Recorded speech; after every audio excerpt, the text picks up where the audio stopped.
entonces, hermanos, a continuar con nuestra serie de mensajes de escuela para padres. ¿Por qué necesitamos una escuela para padres? Pues porque no aprendimos, ¿verdad? Nadie nos enseñó realmente cómo ser padres. Hemos ido aprendiendo de acuerdo a cómo nos enseñaron nuestros propios padres, nuestros abuelos, y de aquí y de allá vamos tomando algunas cosas, pero cuando nos centramos en la palabra de Dios, nos damos cuenta que hay muchísimos principios que podemos aplicar como padres para la educación y para levantar a nuestros hijos.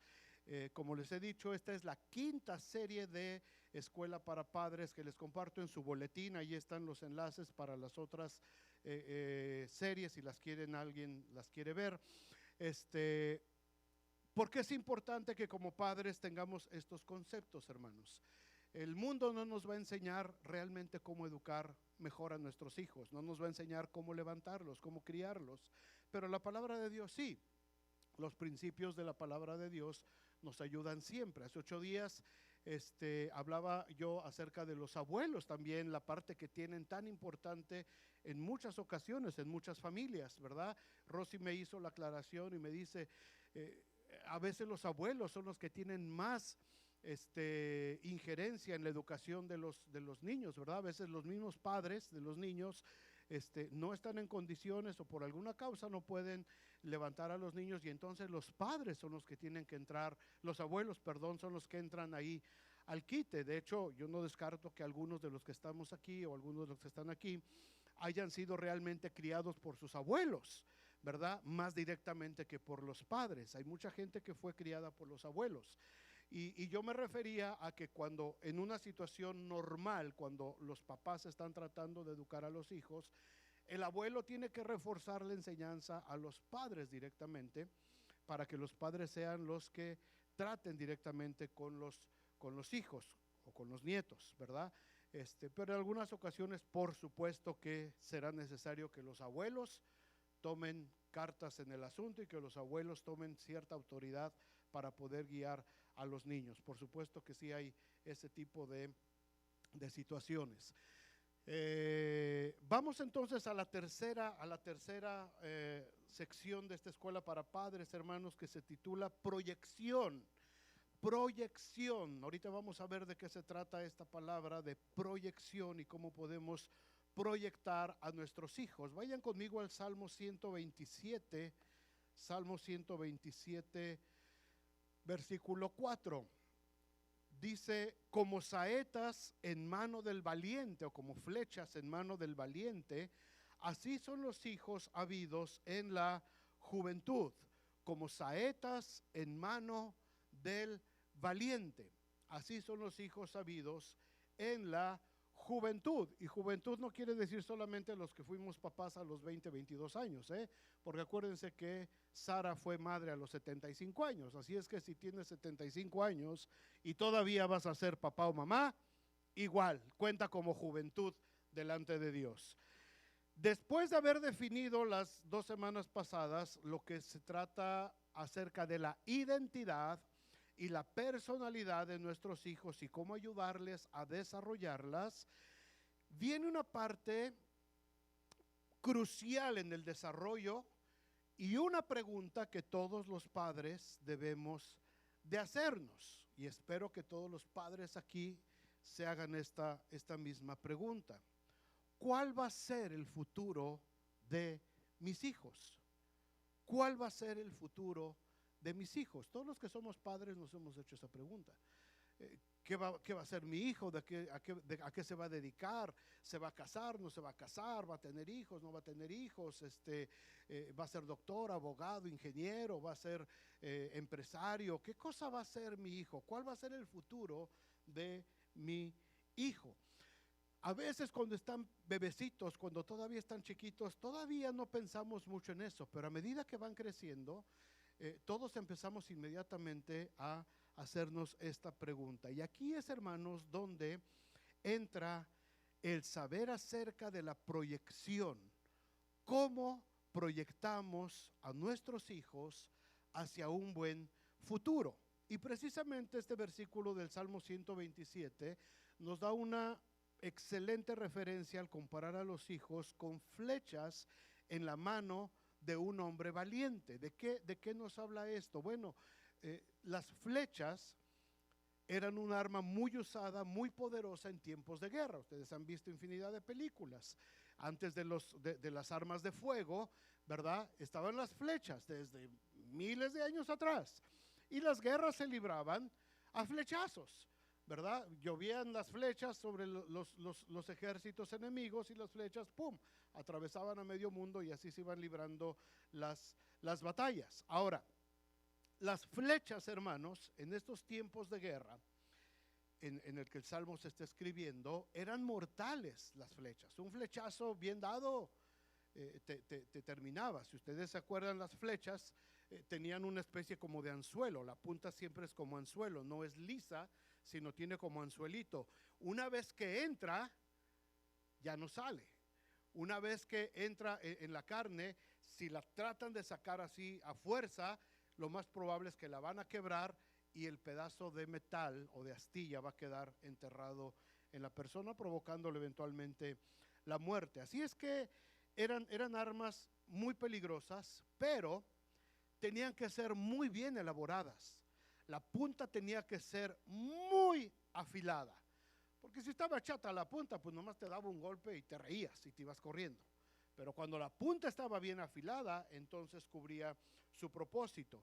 Asimismo, el cuerpo de la flecha tenía que estar muy bien construida, tenía que estar totalmente recta y terminar con unas plumas de ave bien recortadas y bien colocadas para poderle dar dirección a la flecha. Si un hombre de guerra o un valiente, como dice este salmo, usara flechas mal hechas, mal construidas, torcidas, pondría en riesgo su propia vida y pondría en riesgo la vida de sus compañeros, pondría en riesgo la batalla. No se podían dar el lujo de usar flechas mal construidas, todas torcidas, todas chuecas, con las plumitas unas grandes, otras chiquitas, la flecha iba por todos lados, menos hacia el objetivo al que lo dispararan. De la misma manera, hermanos, nuestros hijos tienen que ser como estas flechas en manos de Jesucristo.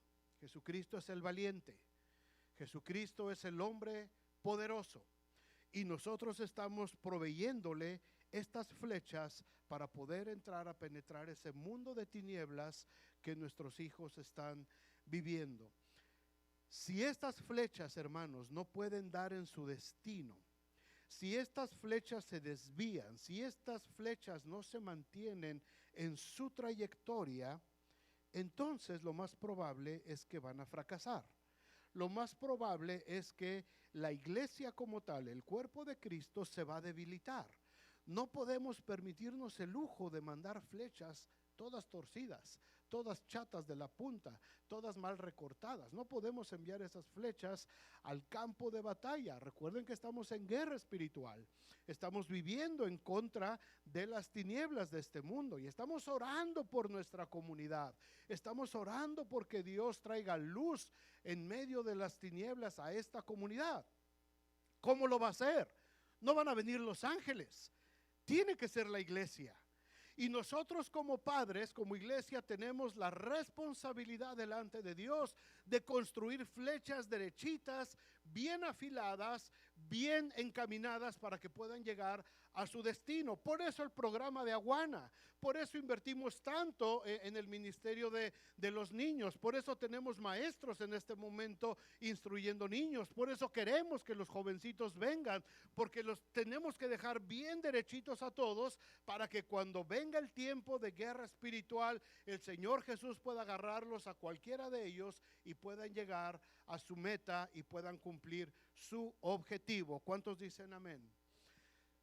Pero tenemos que trabajar, hermanos, con nuestros hijos. Tenemos que trabajar con ellos para que puedan ser bien proyectados a su destino espiritual. ¿Cómo preparamos a nuestros hijos para ser proyectados en la vida a través de Jesús?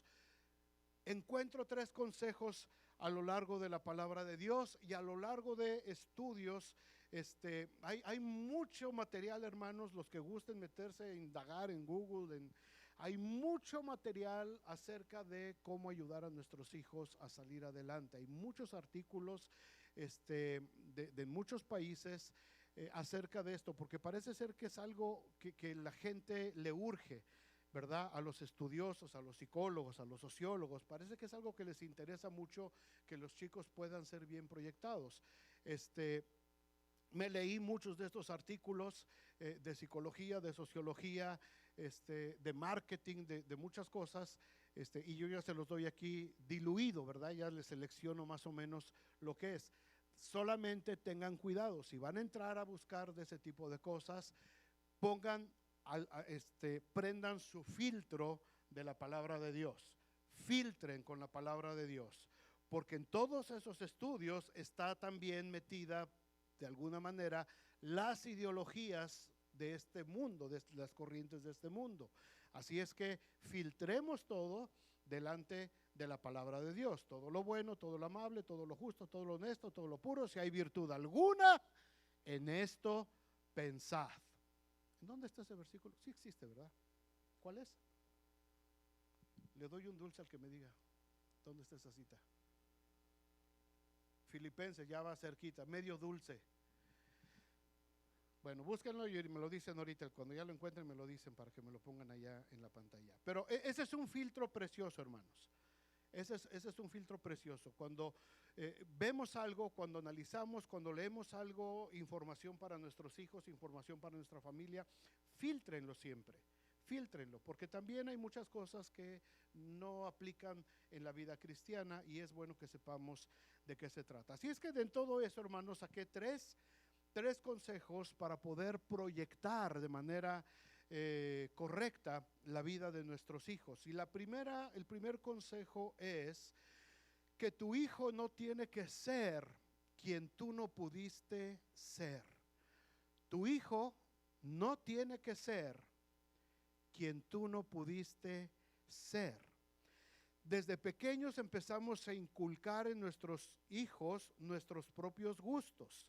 Les empezamos a inculcar nuestra manera de vestirnos, de la ropa, de la comida, la forma de hablar.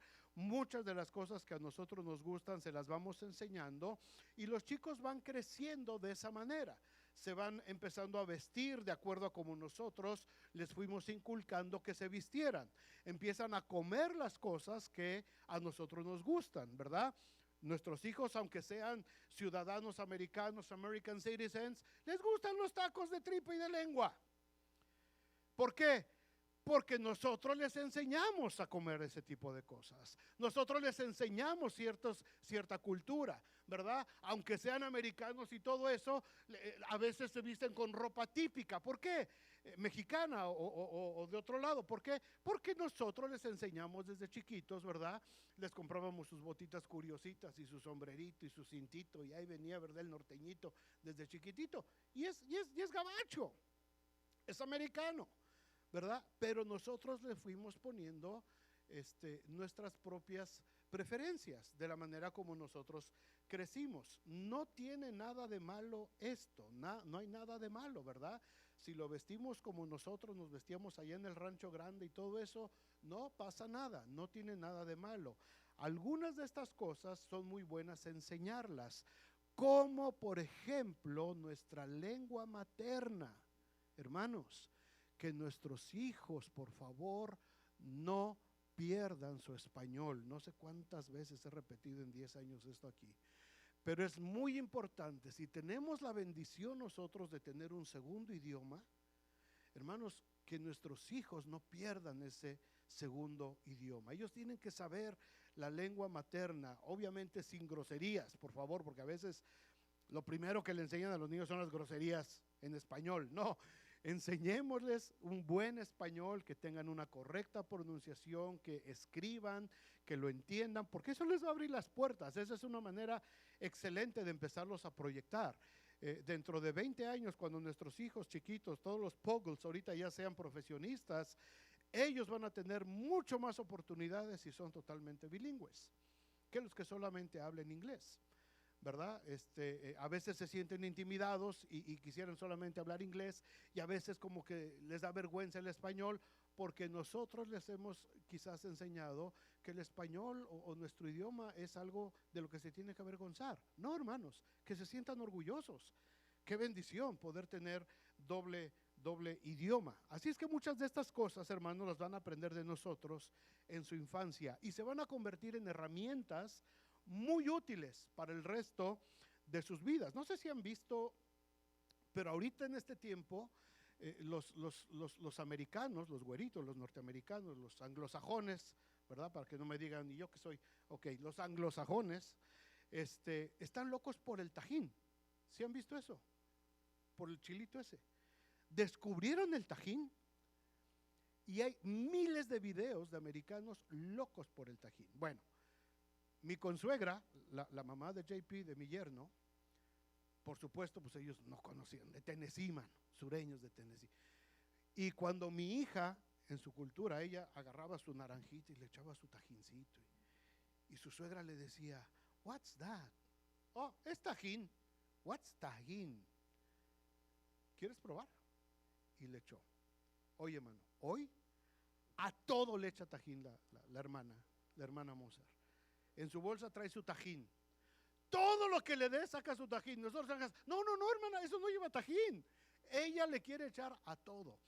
Y como eso, hermanos, muchos de la cultura norteamericana están empezando a asimilar muchas cosas de nosotros.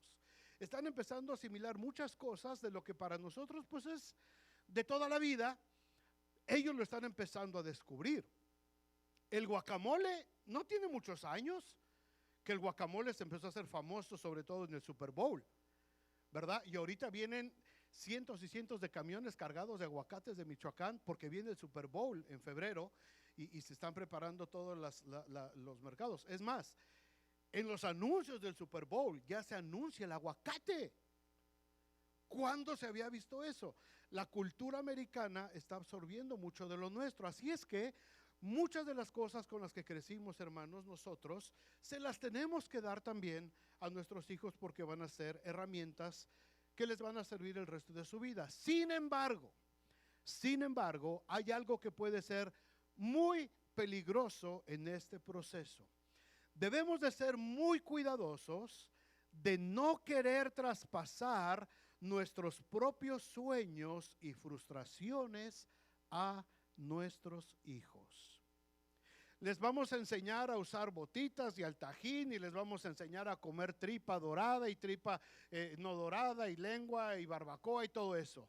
Pero tengamos mucho cuidado, hermanos, de no traspasarle a nuestros hijos lo que nosotros no pudimos ser o lo que nosotros no pudimos tener.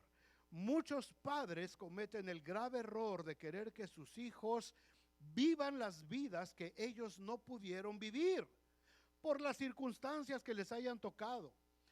Y entonces se aferran a sus propios sueños y los quieren traspasar a sus hijos. El deportista frustrado que no logró hacer nada en su juventud, ahora quiere verse reflejado en su hijo tratando de imponerle una actividad que a lo mejor a él no le guste o solamente lo haga por complacer a su padre. Lo mismo pasa con los músicos, lo mismo pasa en todas las profesiones. Hay mamás también que les organizan las fiestas de 15 años a sus hijas, pero realmente lo que están haciendo es organizarse su propia fiesta que ellas no tuvieron. Y ellas se están vaciando, no les preguntan a las hijas si lo quieren así. Ellas quieren así porque era mi sueño, tener mi fiesta de 15 años, o mi boda, o lo que sea, cualquier actividad, celebraciones de 1 año, de 2 años, 3 años. A veces hacemos una fiesta monumental. El niño tiene 1 año, el niño no sabe ni qué onda, el niño nomás quiere su familia. Y hacemos una super fiesta. No es para el niño, es para mí.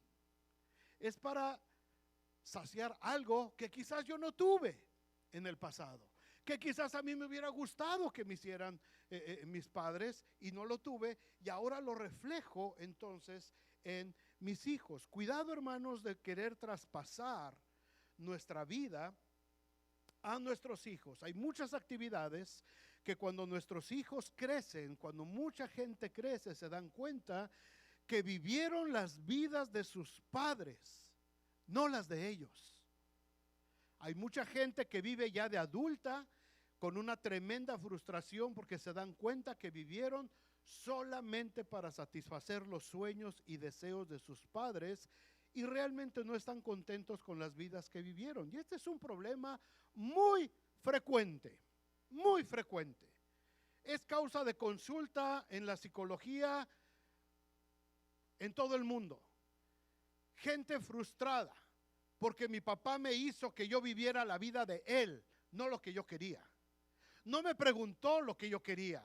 No me preguntó lo que a mí me llamaba la atención. Me guió en el camino de él, no en el mío.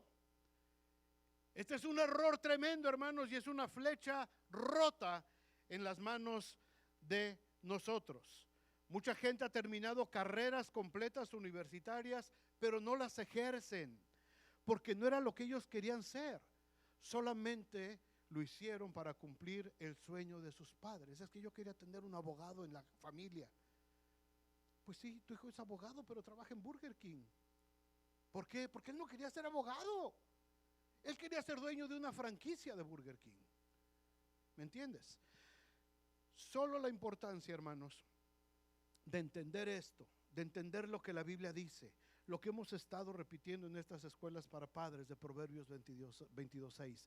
Instruye al niño en qué camino, en su camino, en el de él, no en el tuyo, no en mi camino, no en lo que yo quiero para mí y verlo reflejado en mi hijo. Tengo que instruirlo en su camino. Dios nos hizo únicos. Dios nos hizo con un llamado único y con un propósito único.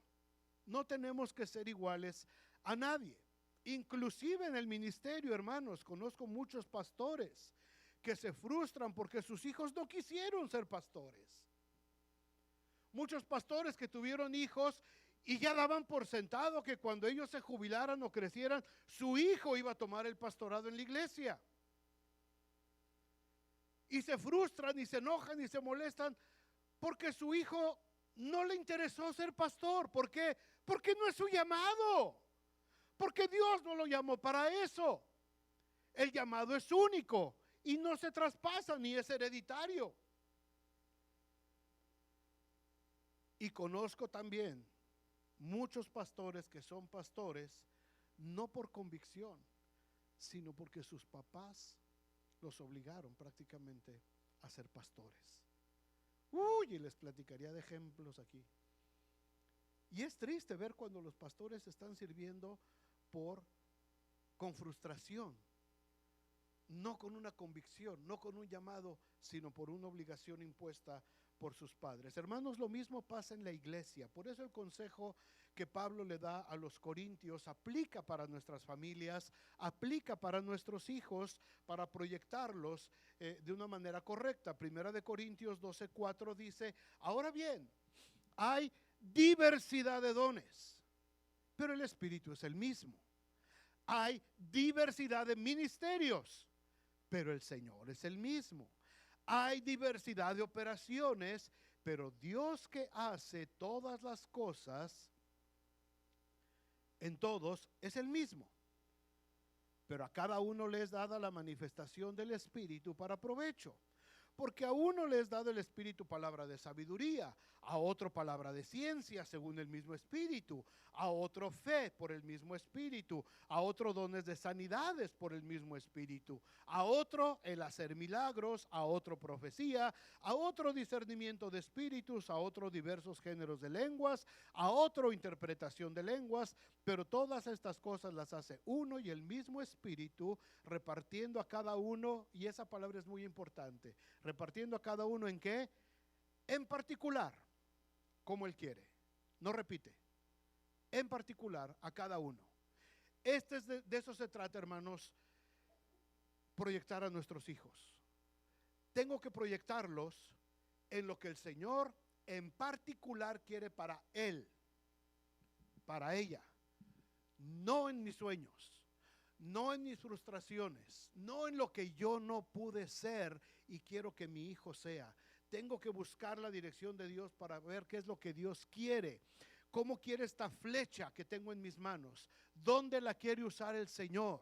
A mí me hubiera gustado apuntar para allá, pero Dios quiere esta flecha para apuntar para allá. Así es que yo tengo que quedarme con las ganas que tuve de hacer algo y tengo que preparar a la flecha para donde Dios decide que la quiere usar, no para donde yo la quiero dirigir. ¿Se entiende este punto, hermanos? ¿Sí o no? Ahí va la cosa. Tienen frío, ¿verdad? Como están así hechos bolita todos, como yo. Siempre tengo frío, estoy hecho bolita. Así como la iglesia, hermanos, ejerce los dones, ministerios y operaciones como el Señor reparte, con nuestros hijos también el Señor reparte a cada uno en particular como Él quiere. El Señor ya tiene planes para nuestros hijos. El Señor sabe lo que va a hacer cada uno de nuestros hijos. Le empezamos a enseñar las primeras cosas, le traspasamos quizás nuestra cultura, les traspasamos quizás nuestra forma de empezar a ver la vida, pero en medio de eso yo tengo que tener cuidado de entender que no se trata de mis sueños, sino de los de Él.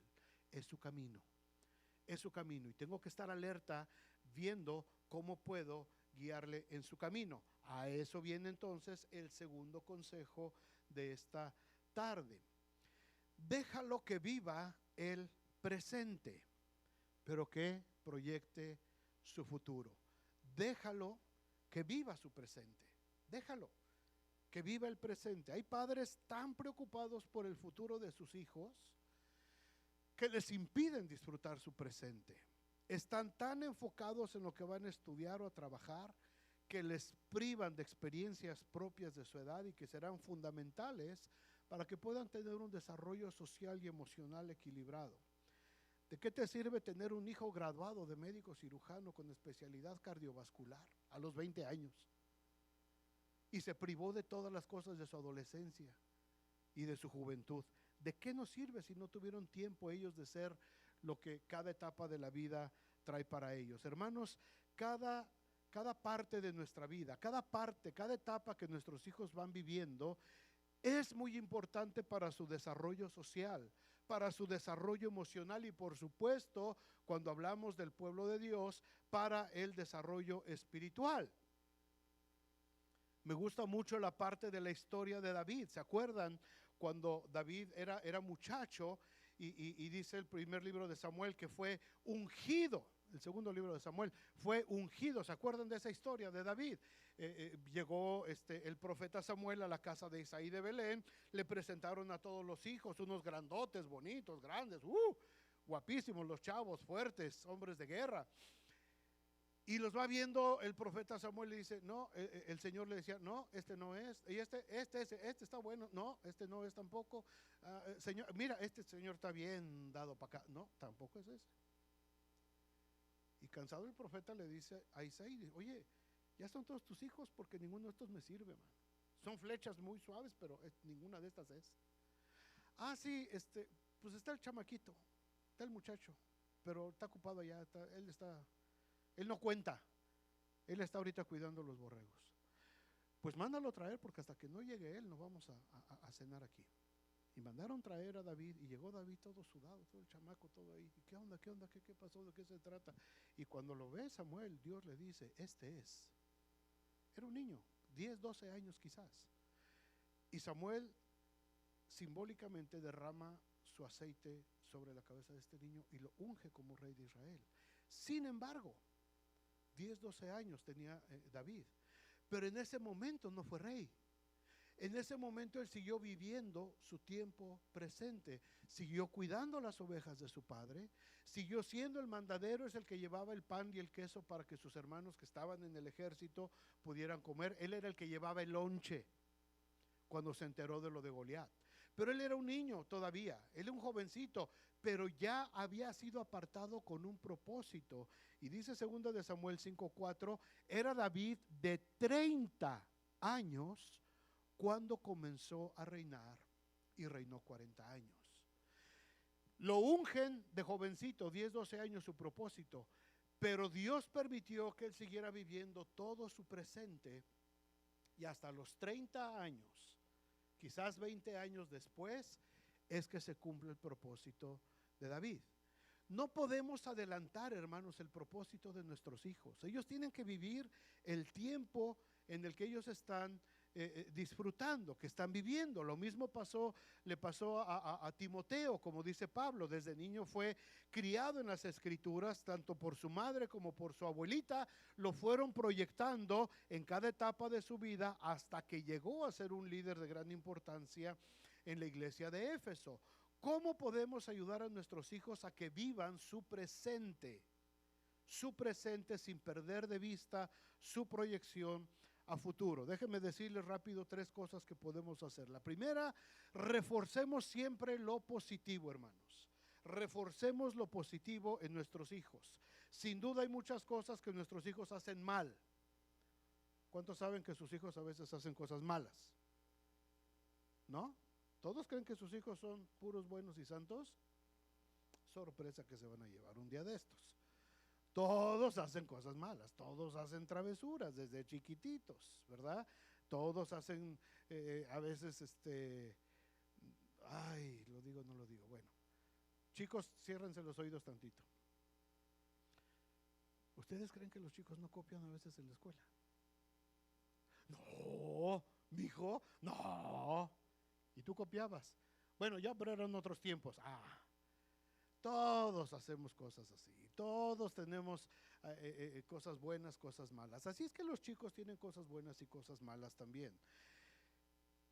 Pero las cosas que hacen bien, hermanos, las cosas que son positivas en ellos, esas son las que debemos de reforzar. Tenemos que estimularlo a hacer las cosas buenas que le gusta hacer. Desde ciertos trabajos en la casa hasta seleccionar las materias de la escuela. Tenemos que enseñarles, tenemos que ayudarles cómo hacer todo esto, reforzar siempre las cosas positivas que a ellos les agradan. Si bien en la generación de nuestros hijos hay cosas muy negativas, también hay muchas cosas positivas. Así pasa en cada generación. No podemos decir solamente, ay, es que la generación de estos muchachos, ay no, está patas para arriba, no, todo está mal, nada sirve. En mis tiempos todo era bonito y todo era bueno. No es cierto. Todas las generaciones tienen cosas buenas y tienen cosas malas. Esta generación tiene cosas muy buenas. El desarrollo tecnológico, la ciencia, el conocimiento, todo está, es increíble de lo que tienen en la mano los chicos ahora, ¿verdad? También hay cosas malas, ideologías y cosas que los están queriendo destruir, pero tenemos que enseñarles a aprovechar las ventajas de su generación. Tenemos que ayudarles a discernir entre lo bueno y lo malo. No solamente está recalcando lo malo. Ya deja esa tableta que mira nomás, ya te sangran los ojos. Es que está haciendo la tarea. Yo pensé que estaba nomás ahí jugando, pero refuérzale lo bueno. Los chavos a veces son buenos para hacer videos, pongámoslos a hacer cosas positivas. A veces les gusta desarrollar ciertas cosas, tenemos que enseñarles a desarrollar las cosas que a ellos les gustan y hacerlos positivos, marcarles lo positivo que ellos saben hacer. Primera de Corintios 6:12 dice, todas las cosas me son permitidas, dice Pablo, me son lícitas, pero no todas me convienen. Todas las cosas me son lícitas, mas yo no me dejaré dominar de ninguna. Así es que para que nuestros hijos disfruten el tiempo que les está tocando vivir, su presente, ayudémosles reforzando lo positivo. La segunda cosa es predicar con nuestro propio ejemplo. Muchos padres viven tan atrapados en su pasado o tan afanados por el futuro que no se dedican a disfrutar de su presente con sus hijos. Cada etapa de nuestras vidas, hermanos, tiene algo hermoso. Así como también pudo tener algo doloroso, pero no podemos vivir atrapados ahí, porque vamos a arrastrar a nuestros hijos también. Y cuando reaccionemos nos vamos a dar cuenta que perdimos muchos momentos especiales. ¿No han visto esas fotos que a veces pone la gente, fotos de su pasado, jugando en la tierra, todo eso, y le ponen, éramos felices y no lo sabíamos? Y ahora tú dices, híjole, sí, yo jugaba así en la tierra, y yo jugaba futbolito así en la tierra, y canicas y esto. Y dices, ¿por qué no lo disfruté más? Bueno, si tú no lo hiciste, deja que tus hijos ahora lo hagan. Enséñales a disfrutar el presente, el momento en que están viviendo. Tienen ellos que, pero les tenemos que dar el ejemplo nosotros de cómo aprender a disfrutar. No todo es trabajo, hermanos, no todo solamente es afán, no todo es estar recordando nuestros pasados, nuestras generaciones pasadas. Aprendamos a integrarnos al presente de nuestros hijos, lo que ellos están viviendo. Como padres es muy fácil que, no, pues es que de eso, no, yo no entiendo nada de eso, yo con eso ni me meto, yo no sé. No, métete, trata de entenderlo. Trata de involucrarte en lo que está haciendo tu hijo para que puedas disfrutar juntamente con él. Ahora tampoco, papá, te quedes 10 horas jugando PlayStation con tu hijo. Todo me es lícito, pero no todo me conviene. Todo me es lícito, pero yo no me dejaré dominar por nada. Jueguen un ratito, diviértanse, involúcrate. Qué padre que tus hijos puedan ver que te involucras juntamente con lo que ellos están viviendo en su presente. Ahora, no te vayas a ir a querer a meter a la fiesta de sus amigos vestido de setentero ahí. Estoy con mi hijo acá, estoy acá en la onda con mi hijo. Y empieces a, no vayas a ser el oso. Hay que ser sabios, pero aprendamos a disfrutar el tiempo presente con nuestros hijos. Que tus hijos te vean disfrutar lo que estás viviendo. Si llegamos del trabajo, hermanos, y todo es renegar, y todo es, es que este jefe, yo le dije, y todo se nos va a renegar. ¿Qué ejemplo le estamos dando a los chicos? ¿Cómo están ellos empezando a disfrutar? Cuando les preguntemos cómo les fue, van a empezar a repelar por la maestra. Que esa maestra a mí no me gusta, no me quiere. ¿Por qué? Porque nosotros estamos repelando igual del jefe.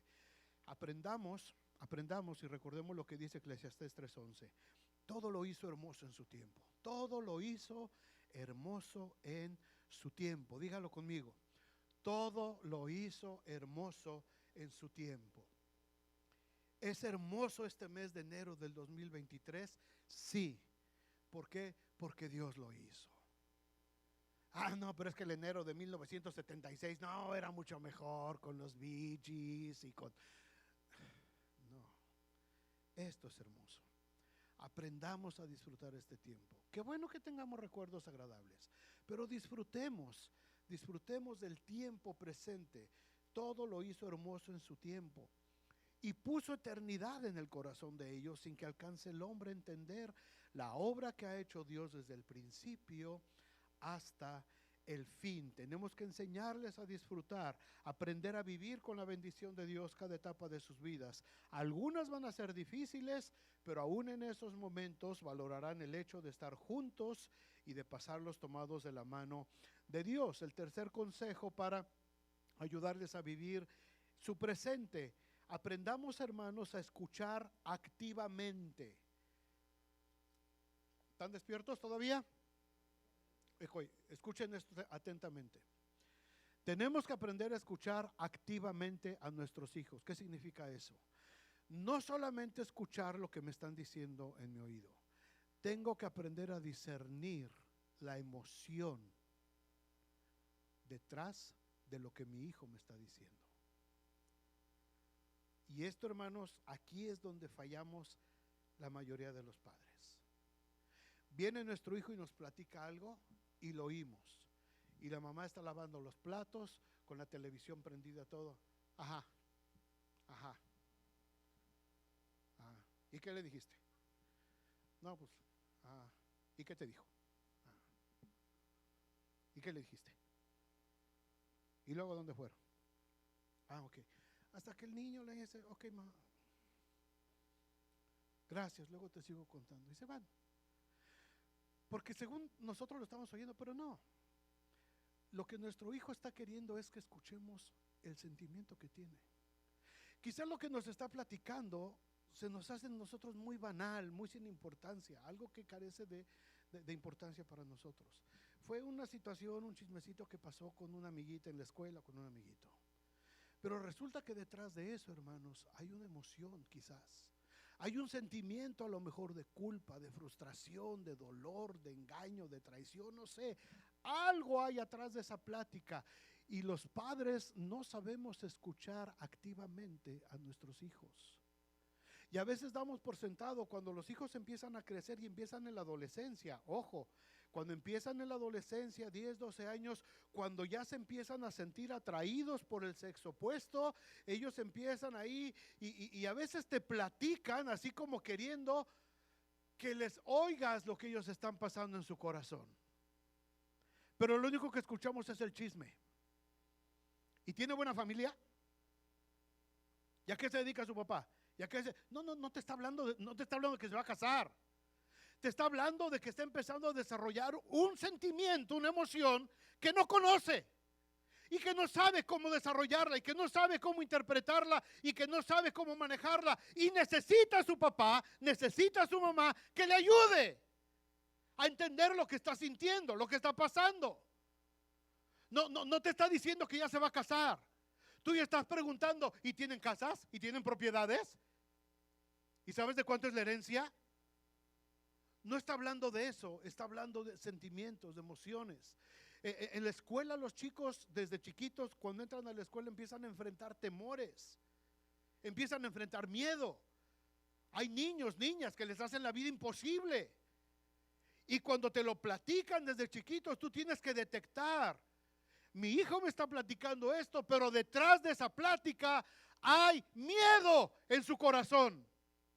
Y tengo que ver cómo le ayudo para que este tiempo presente que está viviendo pueda vivir sabiendo que puede confiar en mí. Hermanos, de eso se trata la confianza de los hijos. Cuando le decimos, es que yo quiero que mi hijo confíe en mí, pues escúchalo. Pero escucha sus emociones, escucha sus sentimientos, escucha lo que realmente te quiere decir, no con sus palabras, sino con su corazón.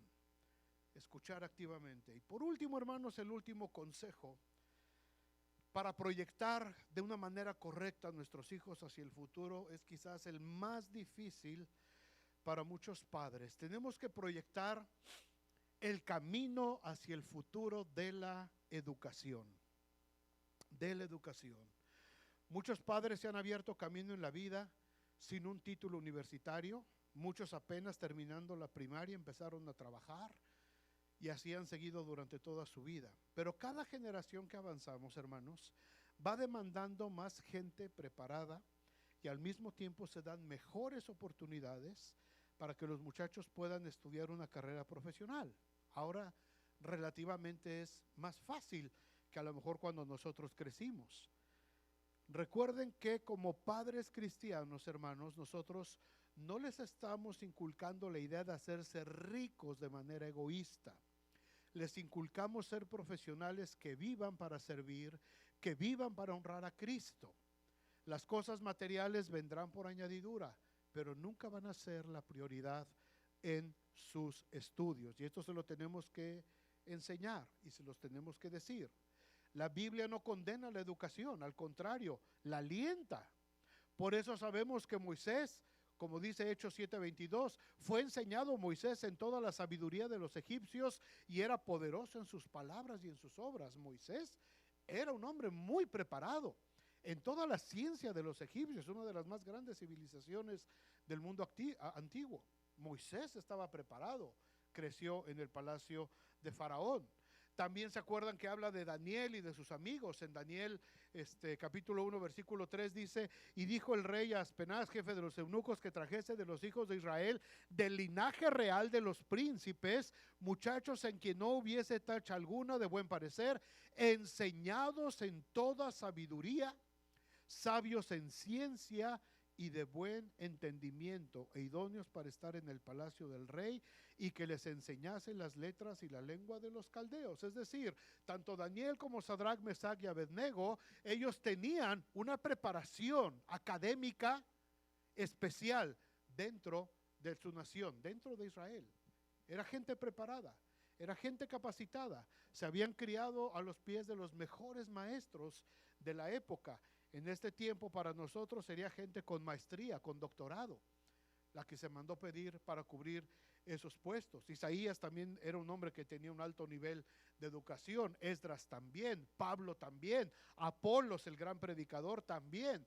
La educación superior y profesional también puede traer honra al reino de Dios. Pero para poder ayudar a nuestros hijos en el camino de la educación profesional, tengamos en cuenta dos cosas. Número uno, el camino a la educación, hermanos, ya cambió.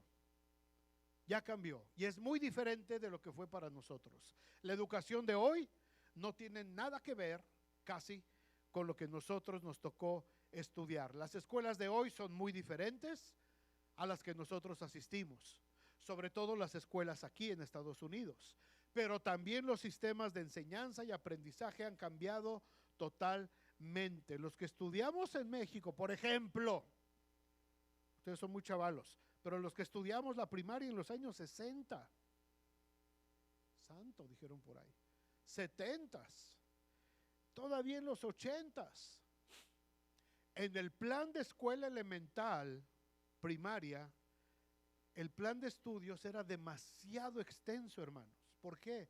Porque la mayoría de la población no tenía acceso o posibilidades de seguir a la escuela secundaria. Tan sencillo como eso. Entonces, al no poder seguir a la secundaria ni a la preparatoria, solamente una pequeña parte de la población podía seguir sus estudios, la gran parte de la población se quedaba solamente con la primaria. Entonces había que aprovechar y el gobierno lo que hacía es que los planes de estudio de primaria eran devastadores, eran intensivos y cubrían muchísima información, porque pues era con lo que mucha gente se iba a quedar por el resto de su vida. Se trataba de dar lo más posible de conocimientos. Por eso es que muchos adultos, muchos abuelitos, llegan a tener más conocimiento y saben hacer más cosas que los chicos que ya están hasta en grados superiores ahora. En cada generación los planes de estudio se van diluyendo más. ¿Por qué? Porque saben que hay más oportunidades para los siguientes grados, para que los chicos puedan llegar a una enseñanza más arriba. ¿Qué pasa con los chicos que ya no quieren seguir con la escuela? Se quedan completamente en un nivel muy bajo de educación, de conocimientos. Si solamente se quedan con la elementary, ahora aquí en Estados Unidos, o la middle school, o no terminan la high school, su nivel de conocimientos y de aprendizaje será casi como el de sus abuelitos en México que terminaron solamente la primaria. ¿Se dan cuenta? Algunos dicen, no, es que ya mi hijo pues casi acaba la high school, pero está casi al mismo nivel del abuelo, que es nomás la pura primaria. ¿Por qué? Porque le faltan todavía los grados superiores. Déjenme dar un ejemplo de cómo la educación ha ido cambiando y ustedes a lo mejor también se identifican con esto. Mi papá hizo la primaria en los años 30. En los 30 mi papá hizo su primaria. Mi papá se sabía perfectamente de memoria hasta la tabla del 14. Así. ¿Y 14 por 7? Contestaba. ¿Y 14 por 9? ¿Y 14 por 3? Así se la sabía, hasta el 14. A mí me tocó ya en los 60s. A mí ya me dieron nada más hasta la del 10.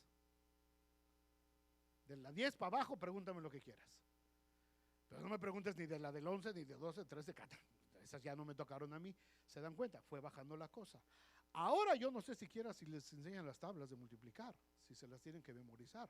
Por lo que yo he visto en algunos muchachos de por aquí cerca, se me hace que no se las enseñan ya. Porque les dices, oye, y multiplica esto por esto. Ah, tanto. 5 por 5. 25. A ver, 5 por 5. Sí, 25. Si el teléfono lo dice, es que eso es. Se va diluyendo, hermanos, la educación. Se va diluyendo todos los conocimientos. Todos los que trabajamos con negocios, en puestos, en tiendas, sabíamos dar cambio. Te daban un billete de a 10 y eran 5.55 de pan, pues sabías cuánto tenías que dar de cambio, uno de 5 centavos y lo demás, y dabas tu cambio. Ponlos a dar cambio ahorita. Pídele a los muchachos que den cambio. No, tienen que tener la calculadora o las máquinas o en la tienda. ¿No les ha tocado que llegas a la tienda y se trabó la máquina? Pues dame cambio así, mija. Es que no me dice cuánto. Pues saca la cuenta, mamacita. Entran en pánico, no saben qué hacer. ¿Por qué no sirvió la máquina? Y muchos de nosotros crecimos dando cambio en todos lados y lo sabías hacer rapidito. A veces dábamos de más, a veces dábamos de menos, ¿verdad? Pero esas ya serán mañas. No sabíamos de memoria todas las capitales del mundo. No sabíamos los océanos, las fronteras mundiales, las grandes cordilleras del mundo, los principales ríos, la historia universal. Todo ese conocimiento ahora, hermanos, se ha ido limitando cada vez más. Se adquiere, pero hasta grados superiores. Muchas veces hasta college están viendo ahora cosas que en mi generación las vimos en secundaria. Son cosas que ya nos están dando. Entendiendo esto, hermanos, que la forma de educación ha cambiado, debemos de buscar programas de tutoría especial para ayudar, y no solamente ayudar, sino alentar a nuestros hijos a continuar. Muchos chicos pierden el interés porque no entienden algunas materias, no tienen quien se las explique, no saben qué materias escoger, se guían solamente por lo que hacen sus amigos que están igual de perdidos que ellos. Y si los padres no le dan importancia, si se dan por vencidos o no les intentan ayudar, los chicos van a acabar renunciando, lo cual para ellos ahora es mucho más fácil que antes. Ahora si el niño dice ya no quiero ir a la escuela, ya no voy, ya no va. A mí no, aún en prepa. Yo ya no quiero. ¿No quieres ir a la escuela? ¿No quieres qué? No, dije que no quiero llegar tarde a la escuela. Ahora no, si el niño dice ya no quiero ir, punto, no va y se hace lo que el niño quiere. Hay muchos programas, hermanos, de tutoría para ayudar a los chicos. Muchas veces los padres, por más buenas intenciones que tengamos, ya no les podemos ayudar, hermanos, porque es muy diferente. En la división ya no usan las casitas que usábamos nosotros. En la multiplicación ya no usan los signitos que usábamos nosotros. Ya el nivel que ellos están usando es otro totalmente diferente. Y a veces nos ponemos nosotros a quererles ayudar con las tareas y el pobre niño frustrado, llorando, porque no, papá, es que así no es. Ah, pues en mis tiempos así era. Y no me discuta, chamaco. No, papá, es que no solucionamos nada así, hermanos. Seamos sabios, busquemos ayuda para motivarles a seguir adelante. Y la otra cosa que tenemos que tener en cuenta es que hay que despertarles la curiosidad por la investigación, por el conocimiento. No nos quedemos solamente con lo que vemos en el día a día o de lo que nos entretiene nada más como rutina, hermanos. Seamos creativos, démosles la oportunidad de experimentar. Hay que llevarlos a museos, a salas de arte, a conciertos, que el mundo se abra un poquito más para ellos. Cuando vas a Chicago, no vayas nada más a la villita a comer tacos con ellos. Hay muchos museos, hay universidades, hay lugares de cultura, de historia, donde pueden aprender muchas cosas. Y después te vas a los tacos. Pero que cada viaje, cuando salimos de vacaciones, a donde quiera que vayas de vacaciones, siempre va a haber algún lugar ahí donde pueden nuestros hijos aprender algo nuevo de cultura, de conocimiento para ellos. ¿Cuándo fue la última vez que llevaste a tus hijos al Museo de Historia de aquí de South Bend, que está aquí a unas cuantas cuadras? ¿Sabes que ese Museo de Historia cambian las exposiciones? Casi cada 3, cada 4 meses tienen una exposición nueva y tienen cosas increíbles en eso. Ha habido exposiciones de la Segunda Guerra Mundial, ha habido exposiciones de cuando empezó la ciudad, ha habido exposiciones de los años 30, de los 20, de la Gran Depresión. Un montón que yo he visto ahí de exposiciones. ¿Cuándo fue la última vez que tomamos un tiempo, 2 horas, para llevar a nuestros hijos a que se ilustren un poquito? Muchos a lo mejor ni siquiera conocen. ¿A poco hay un museo? Sí, está aquí, donde está el Studebaker. ¿Cuándo fue la última vez que llevamos a nuestros hijos? Nuestros hijos conocen la cabañita de Pierre Navarre, que está ahí en contraesquina del Hospital Memorial. ¿La conocen ustedes? La cabañita de Pierre Navarre. ¿Saben nuestros hijos quién fue Pierre Navarre? Y esa cabañita fue la primer casa que se levantó en todo el condado de San Joseph. a la orilla del río, por donde pasaban los potawatamis, y que se enamoró de una potawatami, el Pierre Navarre, que era descendiente de franceses y que fue el primer comerciante de pieles que se estableció en nuestra ciudad. ¿Conocemos la historia? ¿Sabemos de qué se trata? ¿O nomás vivimos en South Bend? ¿Y qué?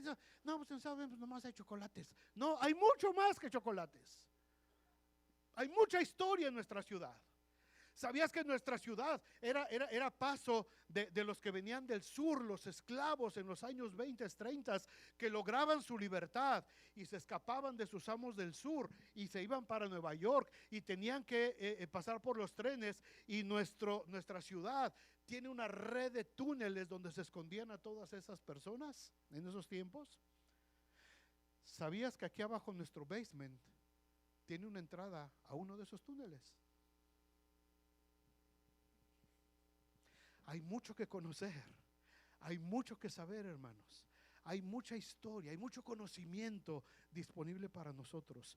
A donde quiera que vayas, desarrolla, despierta el interés de tus hijos de conocer, de aprender.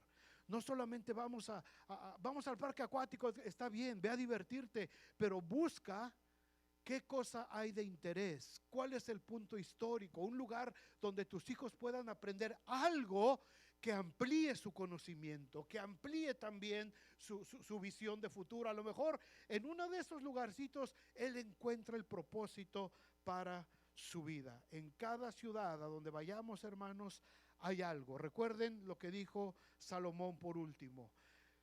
Proverbios 4:7. Sabiduría ante todo. Adquiere sabiduría.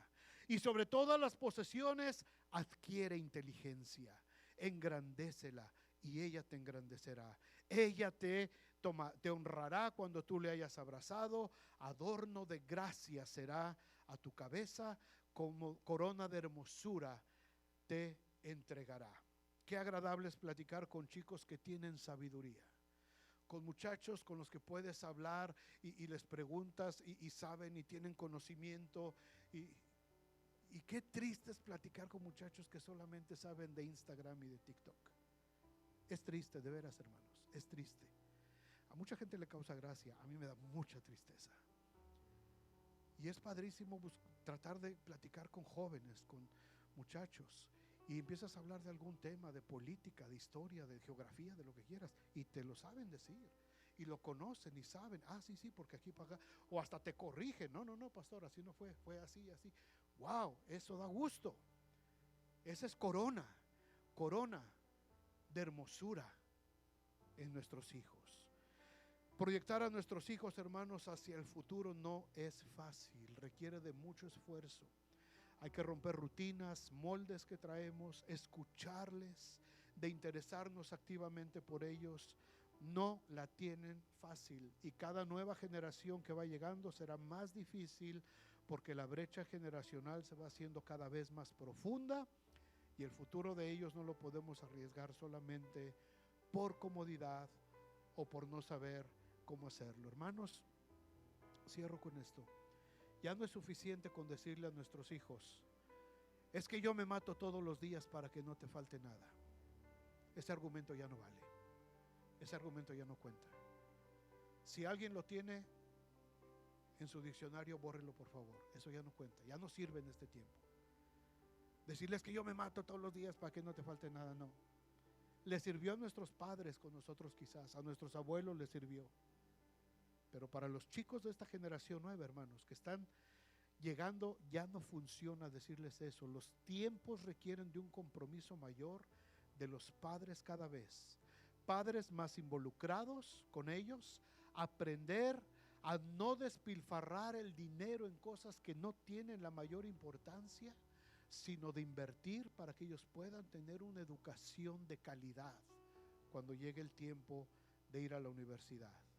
Hoy más que nunca los padres deben de interesarse, de involucrarse en las escuelas, conocer los lugares donde hay ayuda para ellos. El argumento de ve y dile a tu hermana que te ayude tampoco sirve ya para nada. Ya no sirve eso. Pues dile a tu hermana que te ayude porque yo no sé nada. No, eso ya no sirve, hermanos. Ya no. Ahora es mi obligación como padre buscar dónde están los mejores recursos para que mi hijo no abandone la escuela, para que mi hijo pueda proyectarse, para que mi hijo se convierta en una preciosa flecha en manos de Jesucristo, que cuando la lance, esa flecha vaya directito a cumplir el propósito que Dios tiene para él. Pónganse de pie, hermanos, vamos a orar. Vamos a orar y pongan en manos de Dios, por favor, a sus hijos. Cierren sus ojos, hermanos. Cierren sus ojos. Y si no tienes hijos en edad escolar como yo, ora por la iglesia, ora por nuestros niños de la iglesia. Tenemos muchos niños, bendito sea Dios. Han empezado a llegar otra vez niños. Habíamos perdido muchos niños, ya tenemos otra vez unos 30 niños. Llegamos a tener casi 80 niños. Y me preocupa mucho. Me preocupan todos esos niños. Pero oremos por los que tenemos ahorita, hermanos. Ora por ellos, ora por tus hijos. Quizás tienes bebecitos, quizás tienes niños que están empezando a ir a la escuela, que están empezando ya a caminar, a dar sus primeros pasos, sus primeros grados escolares. Quizás tienes hijos adolescentes, ya están en middle school, en high school. Quizás tienes hijos que ya están estudiando en la universidad. Nunca es tarde para orar por los hijos. Nunca es tarde para encaminar y proyectar la vida de nuestros hijos. Nunca es tarde para preguntarle: hijo, hija, ¿estás contento con lo que estás haciendo? ¿Estás seguro, estás segura que esto es lo que tú quieres y que no es lo que yo te obligué a hacer? ¿Estás seguro que este es tu camino? ¿Estás seguro que aquí es donde sabes que Dios te va a poder usar para bendecir tu vida, para bendecir a tu comunidad? No podemos criar hijos esperando que ellos nos mantengan cuando seamos viejos. Será una bendición que nuestros hijos nos honren cuando seamos ancianos, pero no los estamos formando ni los estamos educando con el propósito de que ellos nos mantengan. Los estamos formando con el propósito de que ellos sean únicos en el plan de Dios y que cumplan el propósito por el cual Dios nos lo dio. Y cuando el Señor Jesucristo, el valiente, el poderoso de Israel, alargue su mano a su aljaba y tome una de estas flechas, y esa flecha sea nuestro hijo, nuestra hija, estemos seguros que esa flecha va a llegar a su destino. Esa flecha va a tener la fuerza necesaria, la dirección necesaria, perfectamente orientada para poder cumplir el propósito por el cual el Señor la va a lanzar. Y cumplirá su meta y cumplirá su propósito en Cristo. Porque hubo padres que supieron proyectar a sus hijos. Porque hubo padres que entendieron que no se trata de los sueños de ellos mismos, sino de sus hijos. Que se trata del camino de ellos. Hubo padres que entendieron que la educación es de vital importancia en esta generación. Que la educación de nuestros hijos no la podemos cortar. Que nuestros argumentos ya no son válidos. Que nuestros argumentos ya carecen de fuerza. Porque bendito sea el Señor, vivimos en medio de una comunidad donde hay infinidad de recursos, infinidad de ayuda. Hay tutores por todos lados. Y es parte de la oración de esta iglesia, y es parte de mi oración, que esta iglesia se convierta próximamente en un centro de tutoría para los chicos en edad escolar. Pero hay mucha ayuda.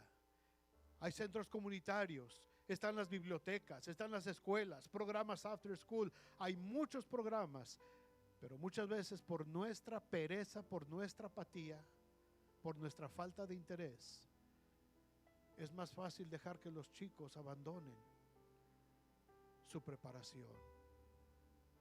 Vamos a luchar por ellos, hermanos. Vamos a luchar por ellos. Vamos a luchar por ellos. Aún por los que ya crecieron, aún por los que ya están en sus trabajos, es tiempo todavía de encaminarlos. Todavía pueden desarrollar sus profesiones, sus carreras, porque cuando lleguen a los 50, 60 años van a decir: ¿por qué no lo hice cuando tuve la juventud, el tiempo y el apoyo de mis padres para hacerlo? Y literalmente vendrá el lloro y el crujir de dientes, pero lo podemos evitar. Señor, danos la sabiduría, por favor, como padres. Danos la habilidad para poder construir flechas que te honren, saetas que cuando tú las dispares, Señor, estemos seguros que van a dar en el blanco, porque trabajamos en ellos, porque nos preocupamos por ellos, porque vimos por ellos, porque ampliamos sus horizontes, porque les dimos el conocimiento, porque les instruimos en tu palabra, porque les escuchamos, porque les ministramos, porque los enseñamos a vivir su vida presente con toda plenitud. Gracias, Señor, gracias por tu palabra. Ahora, mis amados hermanos, que la gracia del Señor Jesucristo, el amor de Dios el Padre y la comunión con su Santo Espíritu sea con cada uno de nosotros y con nuestras familias y todo el pueblo de Dios, ahora y siempre. Amén y amén. Dios les bendiga, hermanos. Nos vemos el miércoles en el estudio bíblico. Pueden pasar a la cafetería a disfrutar de la comida.